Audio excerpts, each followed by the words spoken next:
Spring comes late to Bavaria.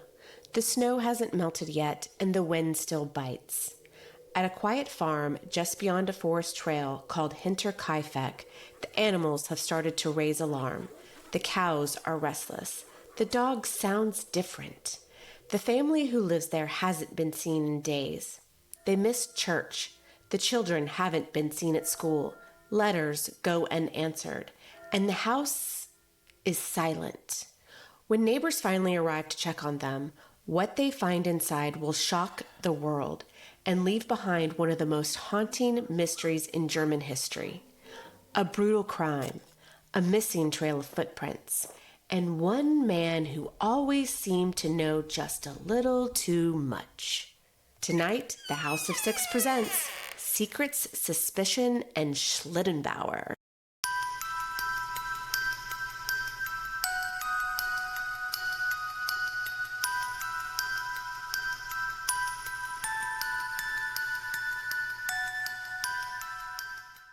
Welcome to the House of Syx. I'm Jenn. I'm Jared. That was a great start. Each week, I explore the history of crime and mystery, and Jared tries to prove it's not suspicious. Oh, okay. I thought you were going to say, and Jared doesn't do shit. Well, you show up. Okay.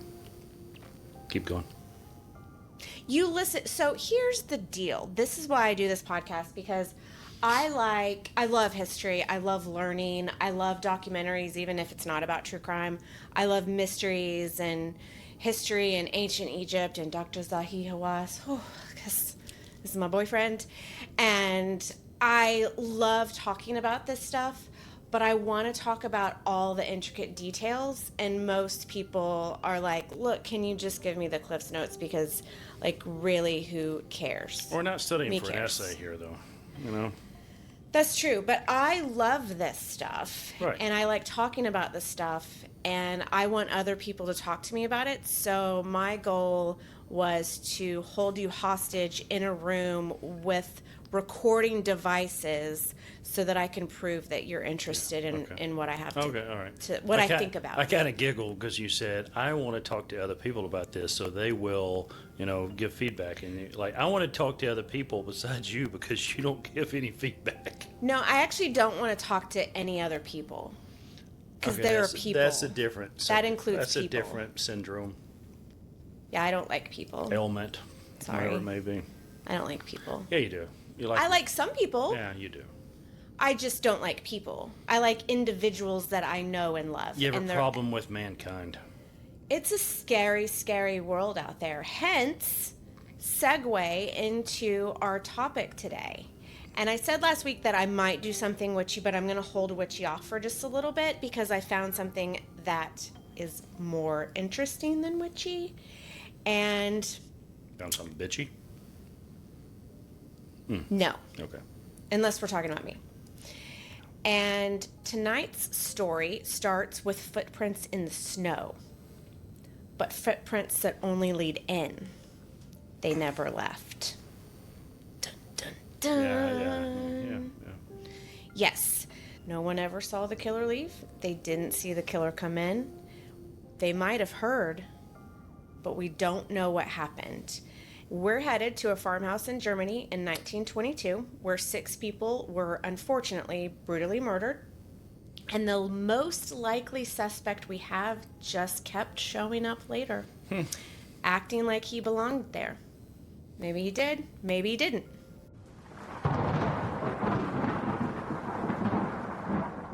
Let's go back. Germany, 1922. The First World War is over, but they're still feeling it. The empire is fallen, the monarchy is gone, and the country is reeling, bitter, broke, and directionless. It was bad times right now. The Weimar Republic is flailing. Veterans come home to starvation, wages are crap, no jobs if they get a job, and there is a lot of shame in the feelings of Germans right now. Inflation is climbing, trust is evaporating, and there's political violence brewing in every corner. And we know where this leads, unfortunately, to World War II, but we're still in the We don't remnants know that yet. Well, they don't know Yeah, that. right. But so in cities like Berlin or Munich, there's a lot of unrest. It's loud, it's angry, it's chaotic, but in the countryside, it's quiet. Too quiet. In rural villages like the ones north of Munich, time didn't just slow down, it is calcifying out there. Modern ideas have not arrived. Electricity was a luxury that most people did not have. Telephones, very rare, and news still traveled by rumor, basically. These places were built on old ruins. Land passed through men, of course. Oh, boy. Women obeyed their fathers and then eventually their husbands or maybe their brothers or whomever they were passed down to. You're damn right. That's a joke. I won't get on the soapbox, but everybody knows how I feel about this, and if you don't, you should. Churches were at the center of every village, but secrets tend to brew, right? Not so good. And those secrets were usually very closely protected and not really punished, more just rumor mill and things like that. So this is a world where inbreeding... Oh, boy. Yep, we're going there. Oof. This is part of this. Inbreeding was not discussed. It was whispered about. It was frowned upon. Like, it was not a part of... It might have been part of the norm. I wasn't Do you there. know what it really was? Fucked up. Yeah. Yeah. That's icky. Don't do it. Actually, I Don't think do it's... it. We won't go to that, but I think it's like the... It's just like, It's what? the worst thing... It's one of the worst things I can think of. Well, no.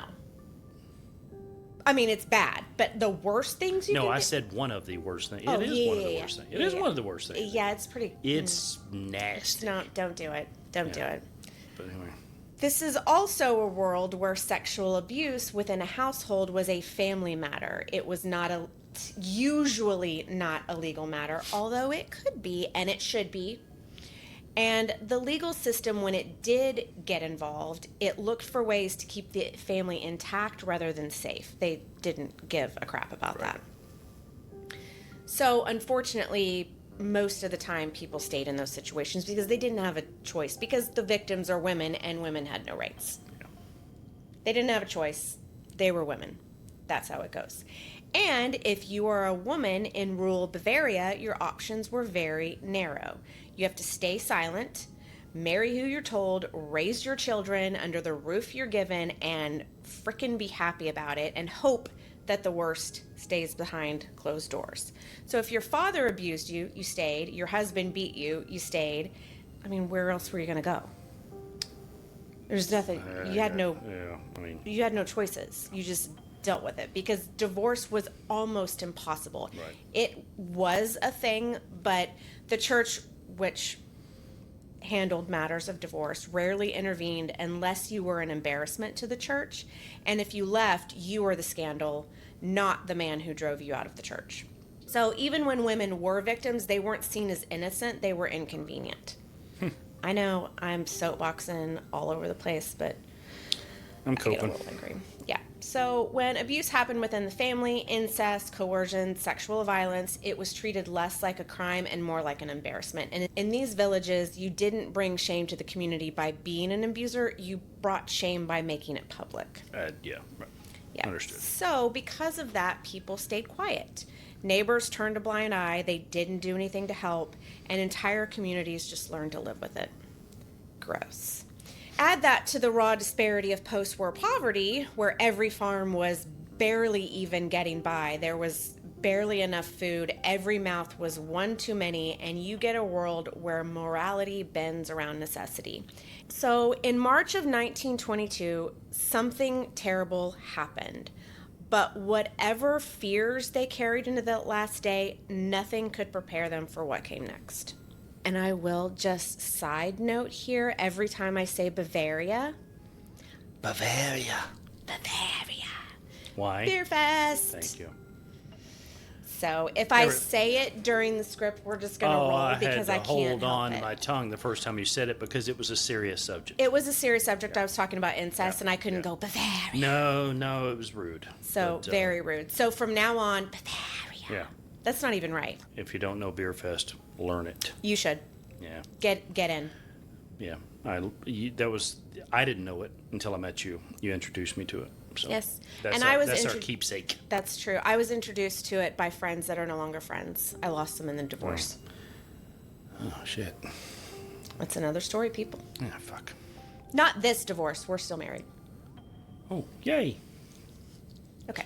All right. So, getting into it.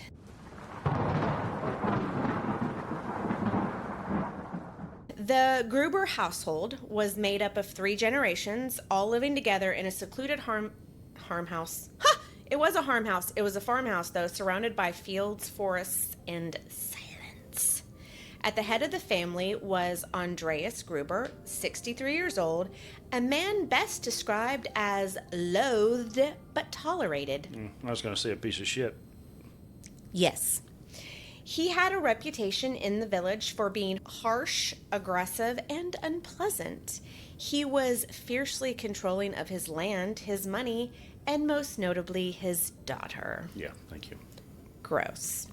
Andreas had been convicted of incest in 1915, a charge that unfortunately involved his daughter Victoria. He served a very short sentence, and then just came right back home. Yeah, I was going to say a $15 fine. That would have been a lot in 1922. I was going to say I thought the same thing. Yeah. So $2 fine? I have no record of the fine. Probably no fines. Let's just spent a couple of days in jail. I forget I don't even know what the German currency was back then. So I really don't. Maybe it's the same as it is now. I really don't know that. It's the euro now. No. Well, yes, that is valid. Deutschmarks. Deutschmarks, yeah. Another Beer Fest reference. Yes, but it is euros because they're part of the European Union. But back then. Deutschmarks. Oh, shit. Anyways. His wife, Cecilia Gruber, 72, little cougar action here, was often described as quiet and submissive. Of course she was. 6 years cougar? Sorry, I can't get past 9 years difference. Oh, I thought he was 66. He was 63. No, he was 60. Shoot, that's still bad math. Oh. Oh, no, it's not. I'm bad at math. How old was he? 63. Oh. She's 72. That's 9. No, you're right. I know. Okay. Cool. Oh, boy. Wow. Getting back to this, she was often described as quiet and submissive. Although we don't know much about her personality, she was not active in village life. I wonder why. You took the words out of my mouth. But she was living with Andreas, then that probably tells us more than she would ever say out loud. Yeah, right. Right. Their daughter, Victoria Gabriel, was 35. She is a widow. Her husband was reportedly killed during the First World War.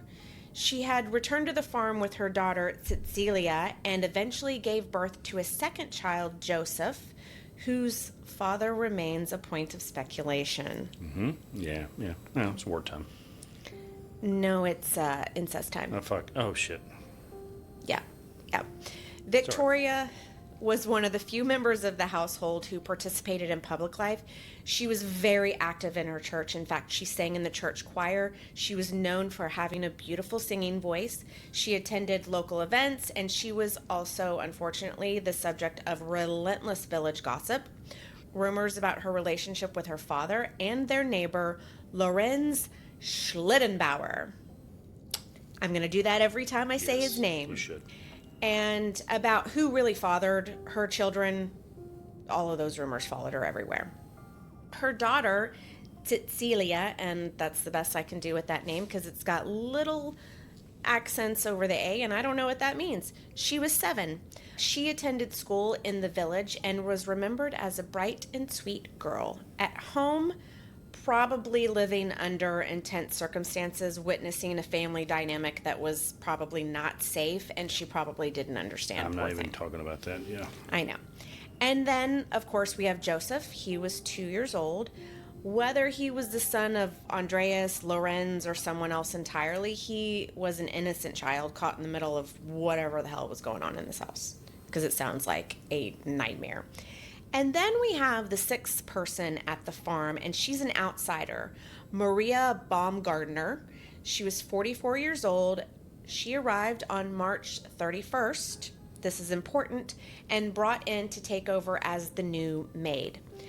She had been there 1 day. Okay. The previous maid, keep this in your little think box here. The previous maid had quit months earlier, saying that the house was haunted. With a molester. And also ghosts. But we don't talk about ghosts on this podcast. Right. Not yet. So this is not about ghosts. Not yet. It's coming. In the weeks before the murders, something was wrong at Hinterkaifeck. That's the name of the farm. Isn't that cute? Yeah. Oh. Isn't that cute? It's very German. Hinterkaifeck. Well, if it is when you said that. I can't use a German accent because it's offensive.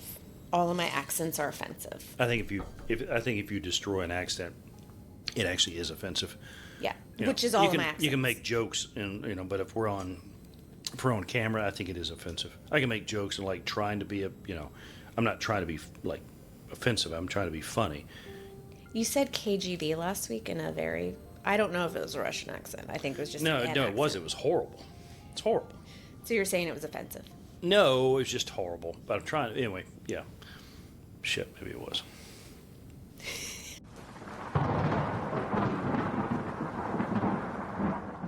So the previous maid, Crescentia Reiger, she quit her job saying the house was haunted. She claimed she heard footsteps in the attic every night, voices, noises, and she felt a presence watching her. It's like our everyday life here in our bedroom. Yes. Not necessarily the bedroom. That did sound weird, but yeah. No, Mr. Hartney walks these halls. Right, he does. He does. He just does. Let's leave him alone. Just let him walk. So the maid warned him, and then she noped right out of there. She was not having anything to do with this, but it wasn't just her. Andreas Gruber himself told neighbors about a missing house key. Newspapers appeared in their home that no one admitted to buying, and at night they heard strange sounds from the loft above their heads. They didn't really report it. They just talked to their neighbors about it. They didn't ask for help. They just lived with something. It was really weird. But we don't talk about ghosts on this podcast. Okay. Yeah, it's not a ghost. Yeah. It's not a ghost because they got murdered. Right. Ghosts don't murder. Ghosts can't hurt you. Not so far. Not so far. Ghosts can't hurt you. Right. Looking back, I think it's one of the many things that makes this case feel less like a whodunit and more just like a countdown of, okay.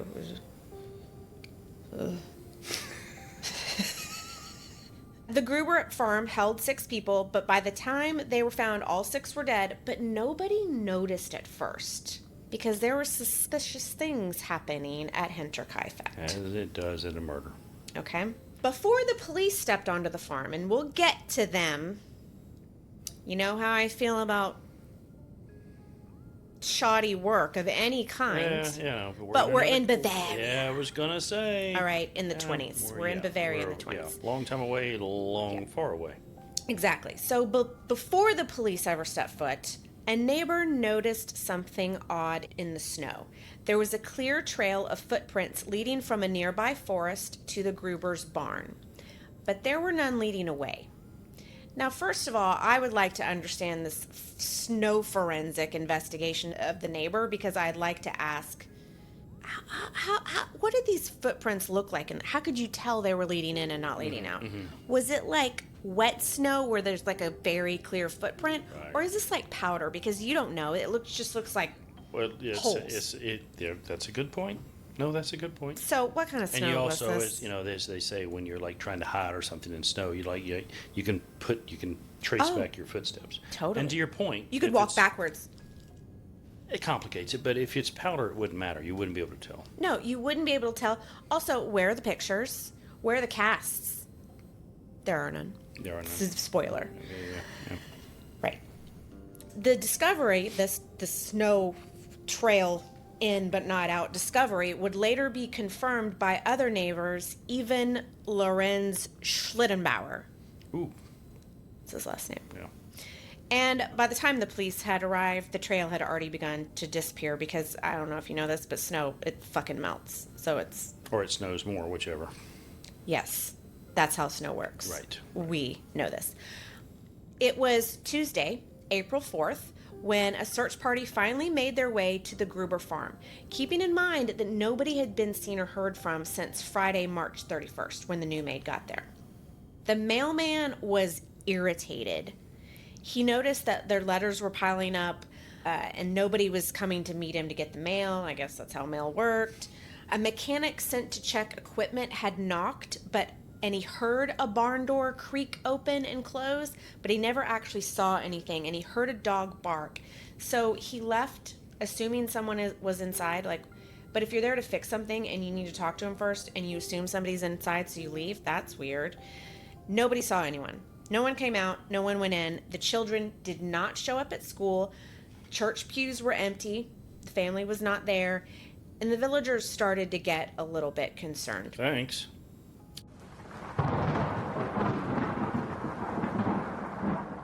That morning, April 4th, a group of concerned neighbors gathered approaching the farm. Lorenz Schlittenbauer was among them.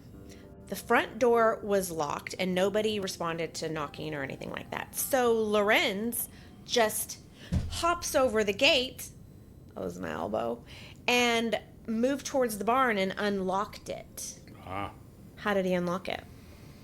Magic. Several witnesses that day later said he acted as he had every right to be there, like he owned the place, he belonged there. Inside the barn, the group discovered something under the hay. It's not farm tools. A lot of bodies.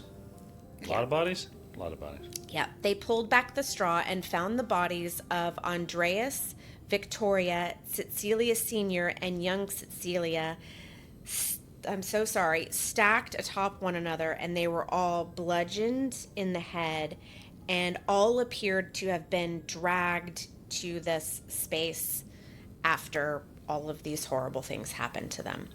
I am not going to go too far into what happened to them, but I'll give the very basics.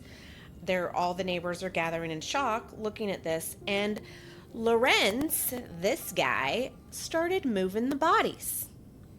Apparently, he thinks he needs to do the police's job, and he doesn't because they're not even there yet. He later claimed he did this to see if they were still alive, even though, and I'm so sorry, their skulls and faces were split. Not destroyed. It was bad news bears situation. I'm sorry. I'm not going to go any further than that because I'm going to get sick. But he touched all the bodies before the police got there. I'm just saying. That's just the beginning of this guy's shenanigans. Is that a German word, shenanigans? Anyways, while the others lingered in the barn, Lorenz, Mr. Forensics guy, he entered the house by himself. Because why not? He was reportedly the first to walk through the kitchen, past a loaf of freshly baked bread, I might add. It was still warm. Through to the children's rooms, where he found 2-year-old Joseph in his crib, not alive, and Maria, the maid, was in her bed, also nope. Both of the victims, this is interesting, had been covered. Joseph with one of his mother's dresses, and Maria with her bedclothes, which I think that's interesting because psychologists say, and I'm not a psychologist, so I'm not trained in any way whatsoever in that, but the things that I watch, psychologists say that when a person covers up a body that they have done bad things to, that either they're ashamed or they feel bad. In general clothes, or cover them up them up totally? just in general. Just cover them. Just Sorry. cover That them. That was poor choice of words. But Yeah, it's a sign that they're trying to hide what they've done from themselves. I think you've probably even said this before in some documentary or something we've seen. Yeah. So I think that that's interesting that he hid the others in the barn is probably a way just to hide, not from himself, but more just hide evidence. But these two people, specifically, well, for one, were being a up. young child, that's another level of evil. And then the other one, I don't know, maybe he cared for her. Who knows? Or maybe she was nice. Who knows? Or he didn't know her. He didn't know her. She was there and she wasn't supposed to be. He didn't know her. I was thinking about that at the same time as I said. Yeah, he might have thought it was the other maid. He didn't know. You've got to be a part of this. Yeah. And I'm saying he because I think it's one person, but I don't think it's... Case closed. Not yet. Lorenz had essentially disturbed everything. The police, when they got there, didn't cordon off the farm or record the condition of the scene in any methodical way. There were no photographs taken and no evidence properly collected. And I want to be fair here because I'm not here to bash police in any way. These were rural village police officers, and come on, they were doing their best. This is not something that they were prepared to handle. This is not something that happened. Not something they run into every day. No, and I would assume that most deaths at this point were accidents, farm issues, things like that. This is not a normal situation. I find really no fault with them. I mean, some of this is maybe logical that you wouldn't let neighbors move bodies. I don't know, but they weren't there for that. The murder weapon, which was a mattock. Do you know what that is? Nope. It is a type of pickaxe that has a blunt end and a sharp end. I just think of that as a pickaxe. I will post a picture. I'll put one in post so that we know what it looks like. It was not discovered until days later. It was tucked away in the tool shed. And there was also a strange newspaper in the house that no one in the family subscribed to, further suggesting someone had been living in the home for 4 days. There's more. Wait, the dog had been tied up in the barn when the mechanic guy was there and then moved when the neighbors and the police got there. Somebody had moved him. The animals had all been fed and taken care of. Okay. Their food had been eaten in the house. That loaf of bread was warm when the neighbors got there. Yeah. What the crap is happening here? That's some weird... The farm was being taken care of. Yep. Anyways, someone murdered 6 people and then lived there. Well, I mean... Among them. You're out in the middle of nowhere. With bodies. Yeah, I mean, whatever. Yeah, it's a roof over my head. I don't want that roof. Yeah.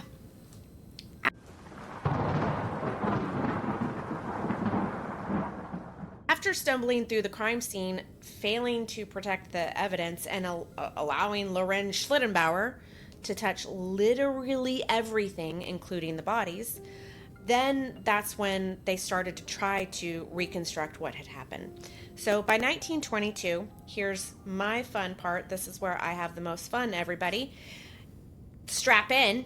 Forensic science had already made huge strides. We already know this from previous episodes. When was fingerprinting and blood typing invented? 1901. Say it with me, people. 1901.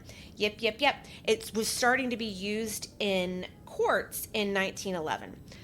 Crime scene photography had also made a appearance here, and it was becoming standard in serious investigations. Let's be clear. This did not matter at Hinterkaifeck because this could not be a serious investigation because the police didn't have access to any of this. They might have known about it. I doubt it. They were in rural Bavaria, so they had none of this. These poor guys are just doing the best that they can. So nothing was collected. Nothing was collected. The scene was contaminated before the police even showed up. Yeah. So as they're still doing their best here, we're giving them the benefit of the doubt here. They made several deductions through their little think boxes here. The victims in the barn had likely been lured one by one, possibly under the pretense of a disturbance or a noise. And the reason is because the order and the positioning of the bodies. Right. All 4 barn victims, Andreas, Cecilia Sr., Victoria, and little Cecilia, were found stacked on top of each other and under a pile of hay. But they weren't dragged in all at once and found, in fact, they found drops of blood on top of drag marks. Sure. So they could deduce the patterns. Yeah, I mean, come down here and check on your father. Come down here and check on your mother. Come down. I heard a noise. Andreas goes out first. Right. He's, and then Cecilia Sr., which it's really weird saying senior with a woman, but it makes sense that would happen. There were no signs of a struggle involving multiple people at once, no mass confrontation, no chaos. It was very orderly, in fact. It's hard to do that when you got a weapon in the side of your head. Oof. That hit. Oh, no pun intended. This was clearly a repeated, methodical sort of situation. There was also no sign of restraint, which would indicate like a forced gathering or whatever. None of them appeared to have been rounded up or forced into the barn. There were no ligature marks, no ropes, gags, coercion. You would expect somebody to have a little bit more going on. It's a little bit of a whack-a-mole as they came in the barn. Oh my goodness. Yeah. That's kind of funny. Horrible. Horrifyingly funny. It looked like each person walked in of their own volition and likely responded to something they heard or saw and then conk in the head. The assumption of a staged disturbance, like why do they think maybe somebody was out there making a little rustling noises, acting like an animal in the barn to get people out there? Police theorized the killer used a noise, distraction, or disturbance, possibly an unusual sound like a sick animal rustling. This is a farm, so it would be normal that you would be on the hear out to deal with any animals that need your attention. Right. You need those animals. Yeah. They are life. Is hear out? Is that a right word? Well, I didn't say that. Look out, so you're hear out. Here, no, I got you. Keep going. Yeah, you're fine. Your eyes look, so you got to look out. Your ears hear, so you have to hear out. Yep, hear out. I'm starting a trend. I like it. I'm starting a trend. It's not a word. It is now. Phrase. Phrase. It is now. What was that from? Oh, Horrible Bosses. Yeah.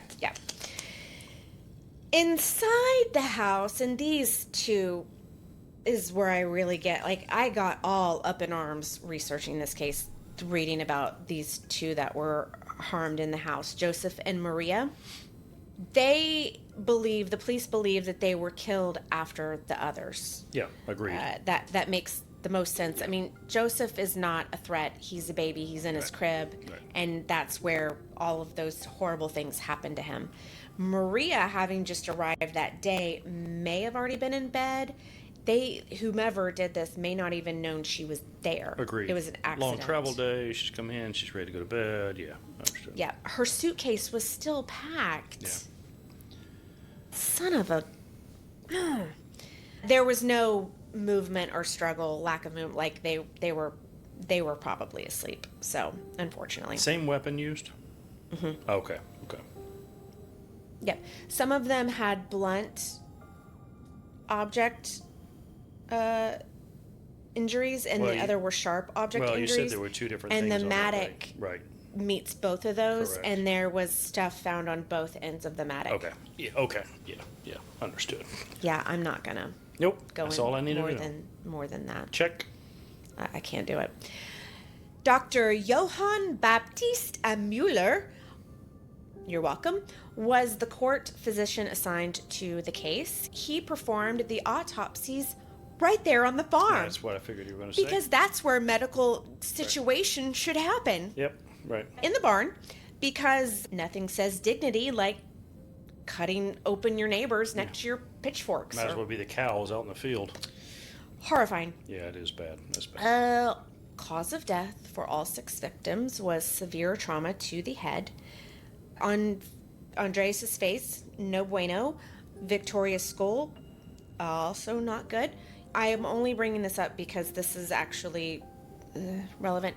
Young Cecilia, the very young child, was found. She had clumps of her own hair in her hands, and they believe that she probably was pulling out her hair after having these injuries and then seeing her family. Yeah, right.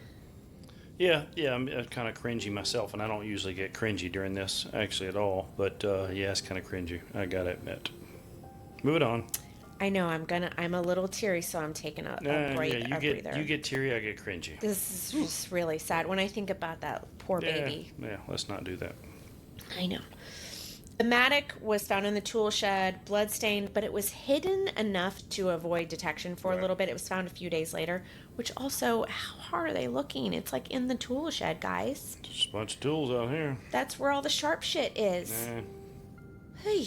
Now, this is not a medieval ritual, but it sounds like one. The skulls were removed from all the bodies. All of them. 6 skulls removed. Okay. Their heads. Yep. It is actually a common forensic procedure at the time. This is normal. It's not normal. But in 1922, when blunt force trauma was suspected, pathologists would often take off the heads to examine fracture patterns, depth and angle of wounds, possible sequence of impacts, and whether multiple weapons were used by taking off the heads. I've got lots of things to say about that, which I'll keep it short, but like... What? Back then, I think that, like, what does that really accomplish?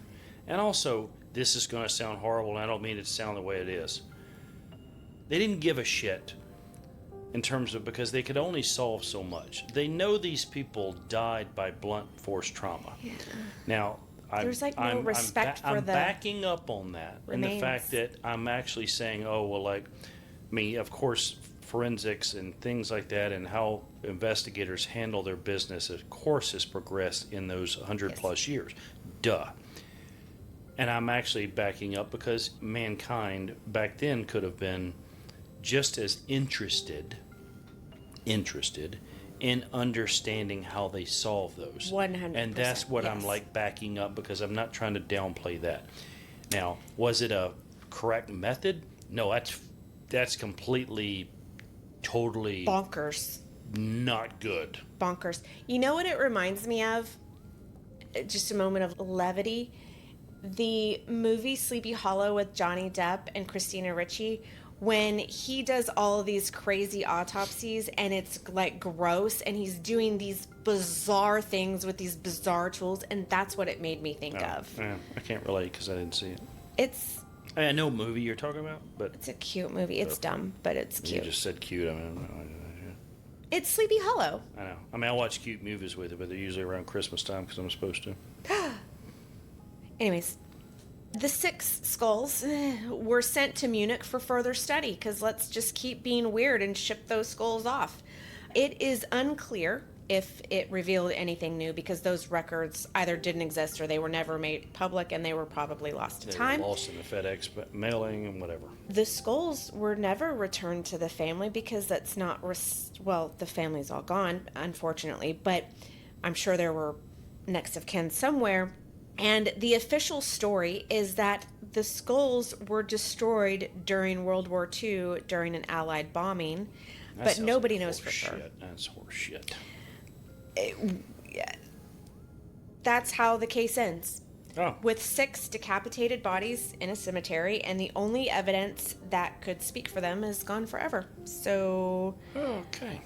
Let's talk about how the village reacted and what kind of, the media coverage, and I'm using very strong air quotes because this is mostly word of mouth in a village. The 1 or 2 guys that showed up, yeah. The 1 or 2 guys.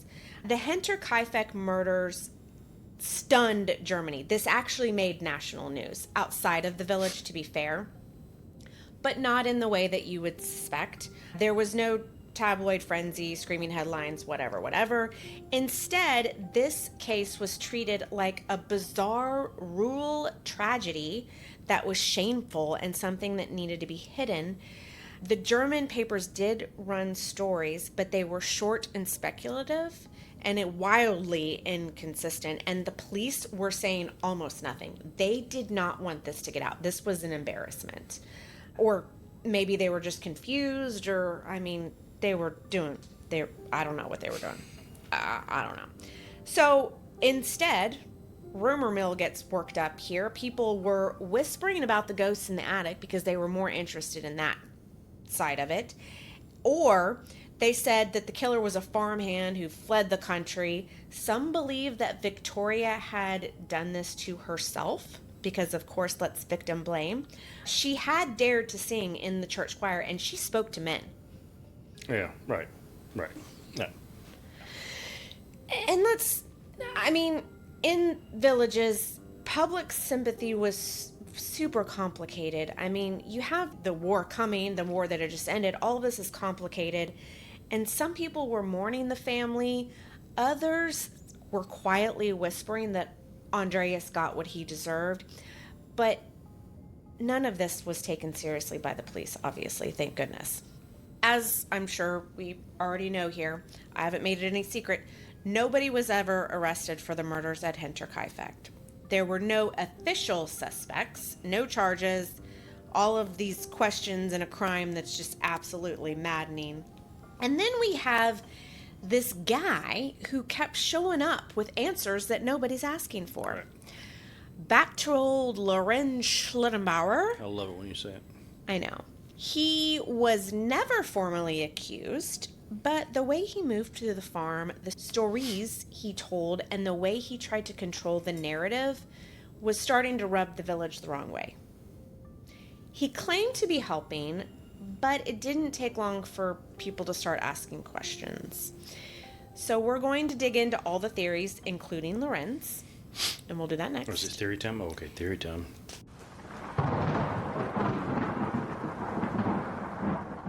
This is theory time. Theory time. Yeah. So the Lorenz Schlittenbauer theory. This name kept coming up because he was all over this crime scene. He was everywhere. The evidence sort of pointed at him, but mostly because everything about his behavior was screaming like, dude, it's me. Mm-hmm. He let's start with the basics, okay? Lorenz was a farmer who lived in the same village. He had once been engaged to Victoria, and apparently that relationship ended badly, but we don't really know the details of it. Some people believed it never really ended at all. In 1918 is when Victoria gave birth to Joseph, and that's when the rumor mills started, because who could the father be? She was not married. She was a widow at this point in time, right? Lorenz first claimed he was the father. Then he denied it. Then he said he paid child support. And then he said he tried to get out of it. This guy, officially we don't actually know, but it's safe to say that there is some unresolved situation between Lorenz and Victoria. And who knows what her father thought of all this. But, then the murders happened. And Lorenz was one of the first people to notice something was wrong. He was one of the first guys. He organized the search party. And he climbed the frickin' farm gate to unlock the barn. Who does this guy think he is? He led everybody to the bodies. Okay? He went straight and found the bodies. He just walked right up to him like, oh, there's bodies. Like, how'd they get in there? He looks suspicious. Why was he touching corpses?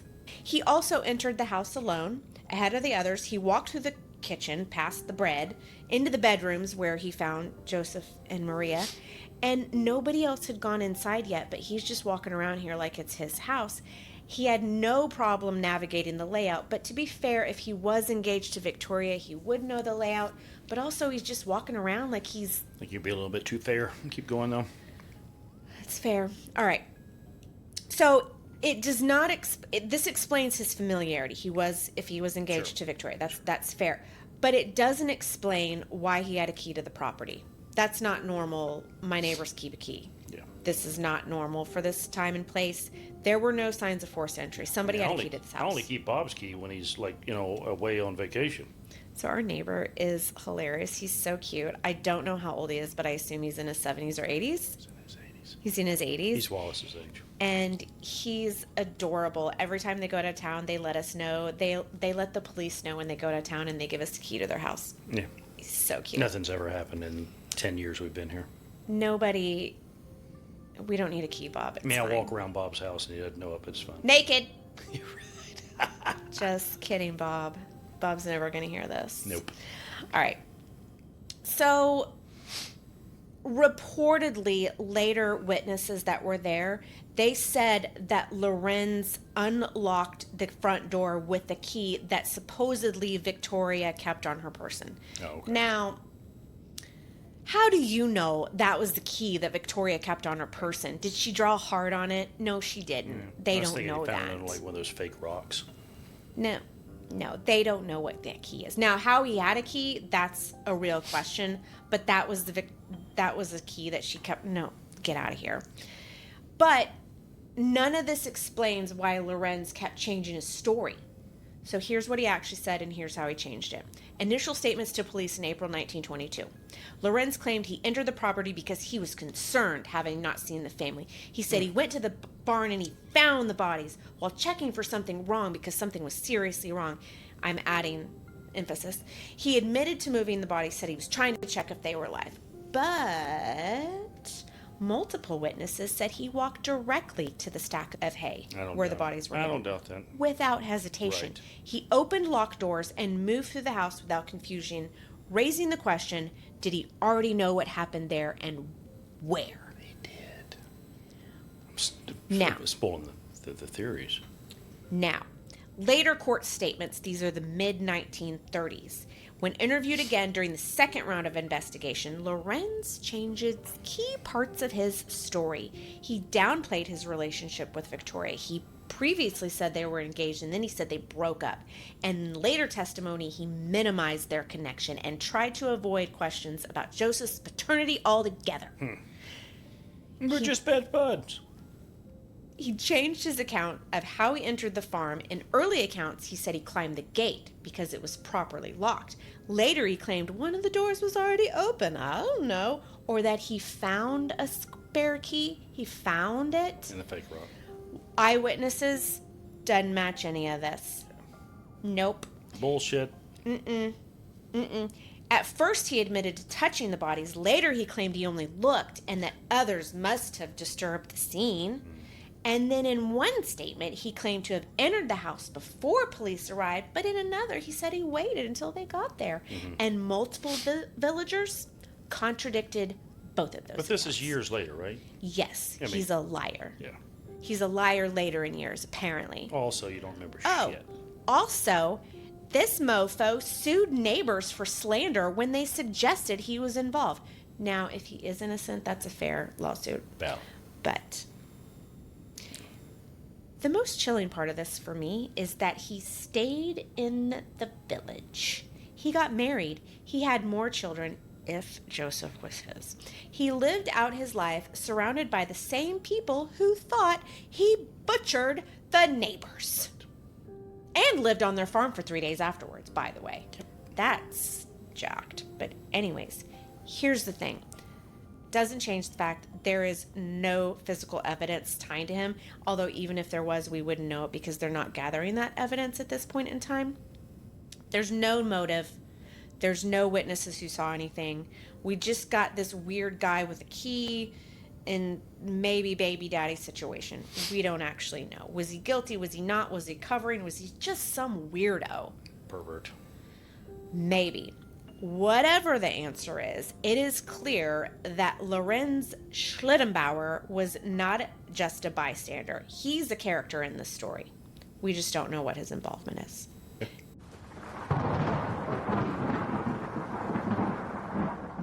Now, there are other human suspects. Human. First of all, if Lorenz Schlittenbauer is not our guy, who the hell is it, right? So there are no shortage of rumors in this situation. So what do we got here? We got the angry farmhand theory.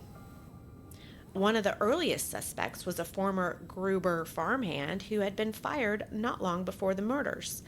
a lot of people said that Andreas was not the nicest guy ever. So, but this guy reportedly left the area afterwards, and everybody's like, this must be what it is. But here's the problem: no name was ever produced. So this theory is dumb. Yep. We're moving on. All right, next this is where we get weird in the human weird. Victoria had been previously married to a man named Carl Gabriel, and he is said to have died during World War I. But maybe he didn't. After the murders, several German soldiers came forward claiming they served with Carl after his supposed death in the war. One even swore that Carl spoke of wanting to return home, but not as himself. That's a weird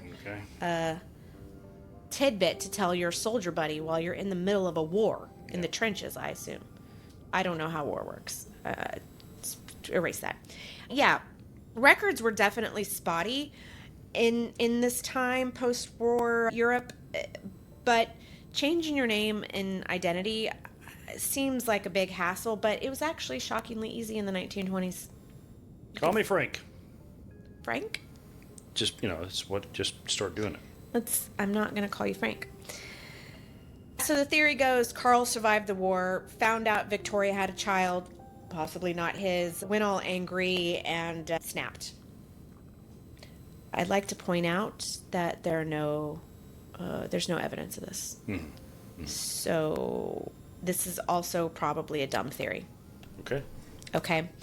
Now we have that this might be a vagrant or a military deserter situation.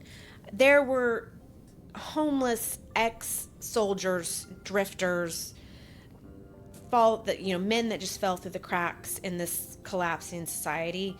So it's entirely possible there is some unknown person that needed a place. He did these deeds and then lived there because he had nowhere else to go. Okay. But that's all that is. Right. It could be a jealous lover of Victoria's, angry about something. Somebody even supposed that it was the former maid. She was hired by the Grubers and abruptly quit because she said there was footsteps and voices in the attic and she thought it was haunted. But we don't talk about ghosts on this podcast, so it is possible that she sensed danger and fled, that she knew that was what was coming because she's psychic, and that she came back and exacted her revenge on the family because their house is haunted. Sure. That's a really weird theory. Yeah. And also dumb. There are also conspiracy theories, group killing theories, that a group of marauders showed up and gathered these people up and did them in. It's hard to believe. The reason that this theory exists is because it's hard to believe that one person could subdue and murder 6 people very quietly and with little fuss. I get that. Besides the fact that most of these were done in the barn. I like the theory of them being called one at a time. That actually works. It does work, and there are people that say, well, why didn't the animals make any noise? And I have to just think, I don't think the cows care if people are getting murdered. I don't think cows care. Yeah. And if a dog might. Yeah. And if you put a blunt force trauma against a person, they don't make a big sound. Just don't. I know. Go ahead. Yeah. There is also a theory that the police knew who did it and they buried the evidence to protect somebody powerful. A local official with ties to Grubers, a family member from Victoria's past, a soldier with political influence. Given the disorganized investigation, lack of proper forensics, strange gaps in record keeping, people asked if this was intentionally blind or incompetence. Now we go into the non-human theories, because we have to, because they're theories. The haunted attic. Oh boy, we're going down this. I know we don't talk about ghosts on this podcast, but it is a theory. There was a maid who quit before the murder. She said that she heard footsteps above her room, voices. She believed something was watching her, so she packed up and left, saying the house was cursed. What's really weird is that they never checked the attic. Like, if you hear noises up there, why don't you just go look? Yeah. We do that all the time here. We live in a house. Do we? We do. We did it like 2 weeks ago. Oh. We did. We heard a noise up there, and you opened up the attic, and you looked. We didn't find anything. Nope. We're still alive. Yep. There could be somebody living in our attic right now. Oh, it's too much insulation. They'd be like, oh, shit. You know a good way to keep me out of the attic? Spiders. Spiders. No. Spiders are scary. Ghosts can't hurt you. Just no. You believe in ghosts? Yes. Exactly. That's why But I was we trying don't to no, that's why talk I was trying about to ghosts on this podcast. I wanted to talk about this because our audience should know. Oh, I totally believe in ghosts. Right. Yeah, I already said Mr. Hartney walks these halls. Okay, yeah, but people had to be paying attention. I mean, he walks these halls. Like, I know he walks these halls. We just don't talk about it because there's enough of that. Because we don't talk about ghosts on this podcast. Right, yeah. It's not that kind of podcast. There you go. I'll start a new one and we'll talk about ghosts. Yeah. Apparently, yeah. Anyway, go ahead. Several neighbors later reported seeing smoke from the Gruber chimney during the days the family was missing. That's how we know someone stayed in the house, for sure. But some believe that someone wasn't human. Apparently, there was evil in that home and the house wanted blood. Okay. All right. Now let's go even wackadoodle over the top. Some believe that Joseph was not a normal child. His birth was unnatural and his presence cursed the home. No, I'm not making this up. This is on the internet. He was at the center of an incestuous scandal, and he was the product potentially of abuse. In old Bavarian superstition, such children were believed to carry omens or worse. They were the devil themselves. Oh, okay. Is his name Malachi, like in Children of the Corn? I forgot about that movie. I was thinking Damien from The Omen. Okay. That child was terrifying. Yeah. I don't remember Children of the Corn. Malachi was... Oh, Children of the Corn, it was... We'll get off topic for 5 seconds. Yes, please. Horrible. That's too opinionated. I thought it was a ridiculous movie, but again, it was made many years ago. But it still scared the shit out of you. I don't remember that movie so much as I remember something about the children in the walls. Children. I don't know. Yeah. I mean, my gosh. I mean, Children of the Corn might have been made when you were I don't remember. Born. I know of the movie, of course, but I don't remember the movie. Yeah. Used to be considered a cult classic. I don't think it is anymore, but maybe I'm wrong. People could prove me wrong. I don't think things unbecome a cult classic. Just saying, I think it once was, but you don't hear about it anymore. Anyway, scared the shit out of you. You can't go back today and watch horror movies from the 80s. My stepsister Tracy and I did that, and we watched Friday the 13th. Friday the 13th. Realized how horrible it was. It was so... I remember watching that for the first time, and it was the most terrifying thing that had ever happened. I think that's what Children of the Corn would do. Later in my 30s, I watched it, and it was the dumbest thing I'd ever seen. I think the same thing would apply. You'd be like, oh, I was... At one point, she looks in the mirror after not sleeping, because, Freddie, and she goes, I look like I'm 20, or whatever. Back to you. Nothing was wrong with Joseph. Let's stop being stupid. So, yeah, ghosts. But ghosts cannot swing pickaxes. Okay. I don't know if you know that. Yep. So, who do you think did it? Your dude. It's Lorenz Schlittenbauer. That's totally who did it. Look, I'm just going to tell you, zero questions in my... Schlittenbauer? Is that it? Schlittenbauer. Okay. I like Schlickenstein better, but just because it's easier to say. You just made that up. Yeah, I did, but... That's not a name. I like I like it better. But anyway, it's Schlittenbauer. Schlittenbauer. Yeah. Yeah, he did it.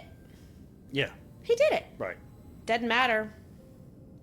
He lived out his life, and he's fine. He lived out his whole... He's dead now. Okay. Because this happened in 1922, and it's 2025. 2025. That'd be amazing. He is not 140 years old. He's gone now. I mean, to be fair, there was no physical proof that he did it.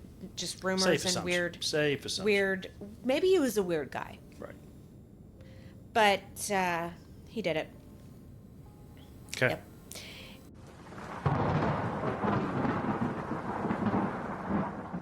And this is up there, I think, for me in unsolved horrors. Like, this is kind of my go-to for that. It's just a really creepy... Footsteps came in, no footsteps left. 4 people in the barn, 2 in the house. Somebody lived there this whole time with these... it's just these do not feel like random crimes to me. This feels very personal. If somebody stayed there, I don't know. This is very personal. This story isn't very well known. It's not as prevalent out there as other stories like H.H. Holmes and Jack the Ripper, obviously. But it is starting to come around, especially with the age of the internet and Reddit. Reddit rabbit holes are definitely a thing. And every few years, there's a new book or documentary, podcast, Reddit thread, and every theory, just all these details get dissected again. And it's not just the brutality of all this, it's the setup. This took planning. This took forethought, I guess I should say. Not an extreme amount of planning, but this definitely took thought. And a remote farm, you've got this weird family with this awful secret and this mystery child and this horrible farmer guy. And then this killer who lived with them. Yeah. Yeah. Rural horror before rural horror was a genre. Right. I need to learn German so I could say things like, don't go in the barn, in German. Right. It would be offensive if I did it, let's be clear. So, for all the coverage this case gets, Lorenz Schlittenbauer remains at the eye of it. He is either a grieving neighbor who walked into a nightmare, or he orchestrated the entire thing. And modern audiences are far less forgiving than in the 1920s. He's been the subject of YouTube exposés, internet sleuth threads, and fictionalized portraits that don't even pretend that he's innocent. In the court of public opinion, this guy is guilty as shit. Yeah, okay. He is. Fair enough. Yeah, and I think this whole Hinterkaifeck mystery just really messes with your head. Haunted attic, footprints, baked bread, missing skulls. Yeah, it's a whole lot of shit. Missing skulls. This is kind of shaping how we think about unsolved cases. It is one of Germany's most enduring true crime mysteries and a perfect storm of small town secrecy, broken trust, institutional failure, and shady ass neighbors. Honestly. Yep. Okay, that was cool. It was different. What do you think? It was different. That's it? I think I said that. No, I'm joking. Okay. What's the most interesting, weird part of this? What's the weirdest part of all this to you? I don't think there's a weird thing about it. Is that a good answer? Meaning, this guy did it. I had something pop in my head, or I know what it was. There was something that popped in my head that doesn't add up, so that's why I didn't say it. One side of it goes, they knew this guy was a creeper, that he knew this father was a creeper, like doing horrible, shit. Yeah. And he wanted to handle it. And I didn't say it because then he sacrificed a 2-year-old and younger children, and the maid. The maid doesn't matter because again, she was there, wrong time, wrong place. But you wouldn't sacrifice either unless he just said, you know what, you're all you're all going to be screwed up in life. I'm thinking like, how you think this, that you're all screwed up in life because of this man. I'm saving you from. That I'm saving you from society. Oh, that's like my a John deep, List that's situation. my deep, right. It's my deep thought, which again, I didn't say it, well, I'm saying it now, but that did cross my mind earlier. It's like, I'm saving you from your own self. So it's the John List theory. Yeah. Do you know what that is? I've heard that. Okay. I should do a case on that. It was before the 70s. Yeah. So that's my only dark thought. I would say that I think that it has something to do with Victoria. He got angry.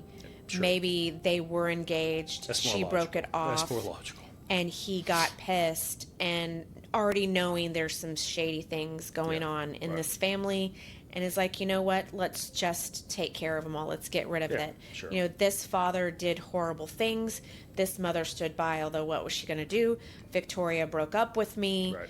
Cecilia's just there. Baby's just there. And he's like, oh shit, the maid. Yeah, right. That's my I mean, theory. horribly enough, no, I agree. And you're not going to leave most people in this scenario in terms of being that brutal. No, they all got to go. They're also they're not going to leave a small child alone because they know he's going to. Why would you leave? Yeah. Why would just leave the baby? But then the baby suffers. Exactly. Yeah, I didn't. Yeah, exactly. So yeah. So anyway. Gross. Yeah. Yeah, so that is the Hinterkaifeck mystery murders. You're welcome. Now you know what I know. I'm sorry.